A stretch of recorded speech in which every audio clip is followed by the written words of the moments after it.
Okay, for this first one, we're just doing a bunch of equations. So NaSO4, Na2SO4, and aqueous because of the sulfate and the sodium, and then barium chloride, aqueous because of the chloride. Jump over to the other side as a double replacement reaction. We're going to end up with two NaCl's, obviously aqueous, and a barium sulfate. That is a solid because of the sulfate-barium rule. So this is my molecular equation. And then we're going to do full ionic equation. So how does it differ? Do you have a question? No. How does it differ? All of the ions are shown individually. So what I've got are two NAs with a plus charge that are aqueous, and a sulfate minus 2 charge that's aqueous, and a barium with a plus 2 charge that's aqueous, and two chlorides with a minus charge that are aqueous. And then I've got a terrible looking arrow. Then I've got two NAs with a plus charge that are aqueous, and two chlorides that are aqueous. And I've got a barium sulfate that's a solid. And so when we go to my net ionic equation, I cancel out everybody who's a spectator ion. So those are the ones that haven't changed. So the chlorides and the sodiums haven't changed. So I'm just going to have my barium, my sulfate, my barium sulfate in my net ionic equation. So it'll be Ba plus 2 aqueous plus a sulfate aqueous, giving me a barium sulfate solid. And that's it. So on the full ionic, because the barium and the sulfate made a solid and are no longer soluble, then you don't divide them up into their ions. Why did we divide the other ones up? Because they were still soluble, right? What does aqueous mean for an ionic compound? Soluble in water. What is? What is? The ions.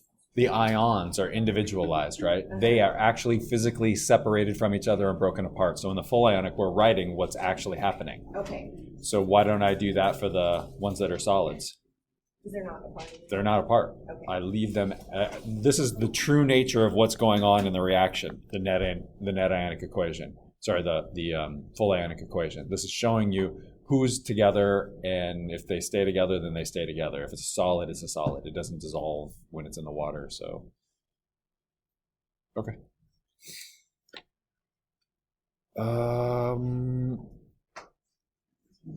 What do we got to do with this?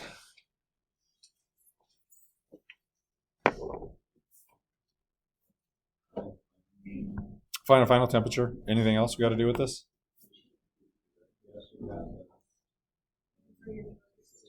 Yeah, we're probably going to have to convert kilograms to grams, right? So I'm looking for a final temperature. And so I have this chunk of copper that's at room temp, and I'm going to throw in some heat into it. So what's going to happen to its temp? It's going to go up. So what I'm looking for is how much it's going to go up. And then I can add my 19 degrees to it. So what I need is a temperature.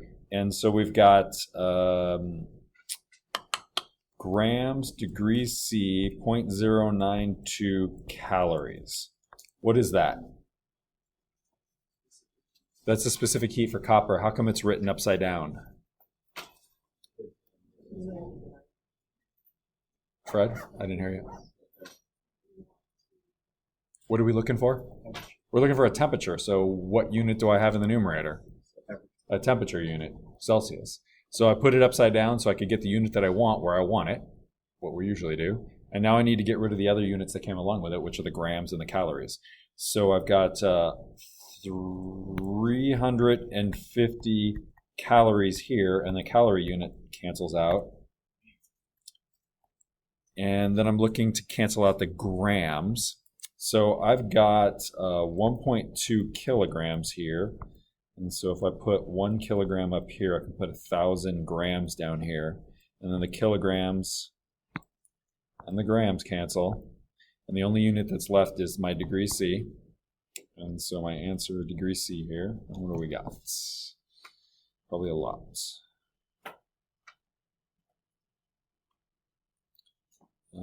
350.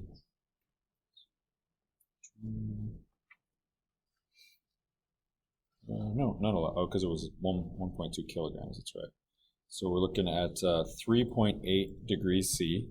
So my final temperature for this is going to be add 19 to this. So 22.8 degrees C. So 23 degrees C. 2 sig figs.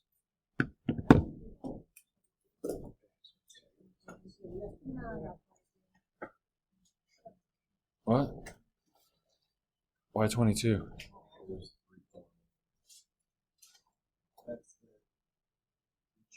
Because it's 3.17. No, the 3 point. Oh, I was. What's 3.17? We get When you do the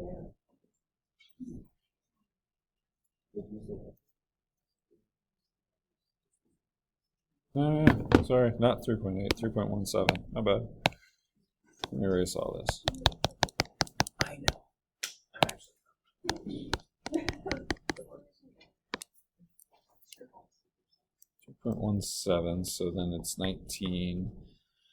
So 22.17 degrees C. So 22 degrees C for my final answer. So I use the equation in our notes that Q equals MC Uh-huh. But you shouldn't do it. There's no equation for the stuff that you're going to have for the NCLEX exam. There's no equations for the stuff you're going to have for the ProCalc exam. Stop fighting it.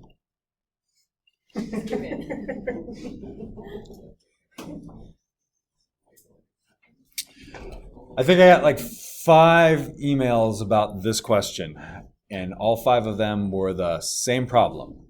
All 5 of the people had the same problem. What was the problem? They didn't look at the equation and balance it immediately. As soon as you see a chemical equation, the very first thing you should do before you do anything at all is balance it. So there's like a how to solve problems mantra, and it's I don't know how to do this. So do any part of it I can do, and then look at it again. Things will look differently. Well, the first thing you should do is balance it. So I need a different keyboard. I need I think I need a 2 here and a 5 here. That is really going to drive me crazy. And a 2 there. We okay with that? All right. So, what am I supposed to do with these 3 equations below? Manipulate them so we get what? I get the same thing that's up top. I need these 3 equations to do stuff until I'm only left with what I have up top. Great. So, is there anything useful in this first equation?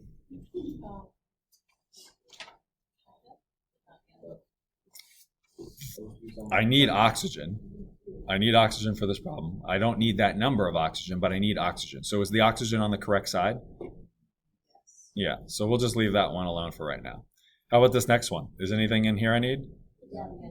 I need the N2O5, right? But it's on the wrong side. So I'm going to go ahead and grab this and put it on the other side. And I'm going to grab my arrow, put it here.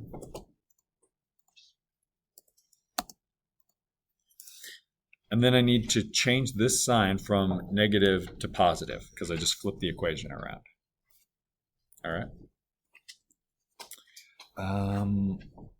Does this looks good now, right?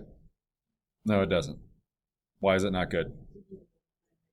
Yeah, I need 2 N2O5. So I'm going to, if I put a 2 right here, then I'm going to take this 2 and turn it into a 4. And then this is going to be a 2. And then I have to take this and I have to multiply it by 2. Okay, so that one looks good. What about this one down here at the bottom? So what I need in here is this oxygen. I'm going to need that. I'm going to need this nitrogen. and this hydrogen needs to disappear, and this nitric acid needs to disappear. Okay, so this one's all good as far as its orientation, but what I need to do is start messing around with this, because what I need are 2 N2s over here, and what I have is a half of an N2. So how do I get up to 2? Multiply this guy by 4. Okay, so if I multiply this by 4, I can get to 2. If I multiply 1.5 times 4, what do you get? Is it 6? 6. And then my hydrogen?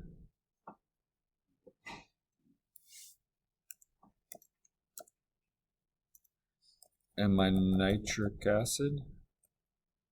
4. And then I gotta multiply this guy by 4.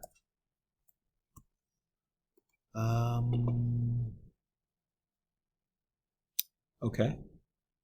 So this first equation, it turns out it's not correct, is it? No, because what I need to do is I need to use this hydrogen that's in this equation and this equation. I need to get them to go away from each other. But I can't flip this guy because my nitrogen's on the correct side.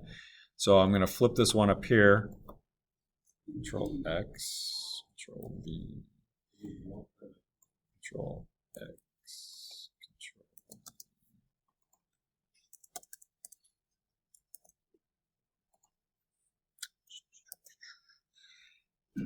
And I need to get rid of 2 hydrogens, so I'll multiply this whole thing by 2. So I'll put a 2 there for the water and a 2 there for the hydrogen, and multiplying the oxygen by 2 gives me a 1.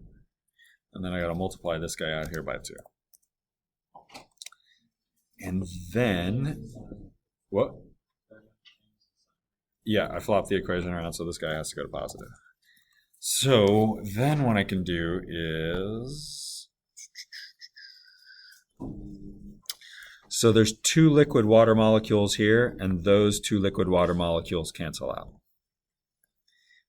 I've got 2 hydrogens as a product and 2 hydrogens as a reactant, so those guys cancel out. I've got 4 nitric acids as a reactant, 4 nitric acids as a product, so those guys cancel out.